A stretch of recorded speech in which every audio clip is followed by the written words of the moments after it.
ఇప్పుడు ఈయనే ఫోన్ అడగబట్టే ఒకటే ఫోన్ని 2 పోలీస్ స్టేషన్లకు ఎట్లా పంచి పెడతాం?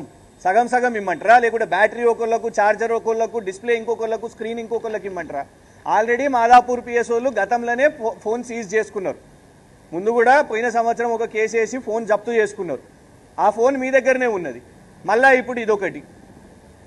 ఇప్పుడు ఈయనే ఫోన్ అడగబట్టే ఒకటే ఫోన్ని 2 పోలీస్ స్టేషన్లకు ఎట్లా పంచి పెడతాం?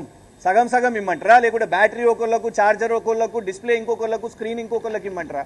ఆల్రెడీ మాదాపూర్ పిఎస్ఓలు గతంలోనే ఫోన్ సీజ్ చేసుకున్నారు. ముందు కూడా పోయిన సంవత్సరం ఒక కేసు వేసి ఫోన్ జప్తు చేసుకున్నారు. ఆ ఫోన్ మీ దగ్గరనే ఉన్నది. మళ్ళా ఇప్పుడు ఇదొకటి. ఇప్పుడు ఈయనే ఫోన్ అడగబట్టే ఒకటే ఫోన్ని 2 పోలీస్ స్టేషన్లకు ఎట్లా పంచి పెడతాం? సగం సగం ఇమ్మంటారా? లేకుంటే బ్యాటరీ ఒకళ్ళకు, ఛార్జర్ ఒకళ్ళకు, డిస్ప్లే ఇంకొకళ్ళకు, స్క్రీన్ ఇంకొకళ్ళకి ఇమ్మంటారా? ఆల్రెడీ మాదాపూర్ పిఎస్ఓలు గతంలోనే ఫోన్ సీజ్ చేసుకున్నారు. ముందు కూడా పోయిన సంవత్సరం ఒక కేసు వేసి ఫోన్ జప్తు చేసుకున్నారు. ఆ ఫోన్ మీ దగ్గరనే ఉన్నది. మళ్ళా ఇప్పుడు ఇదొకటి.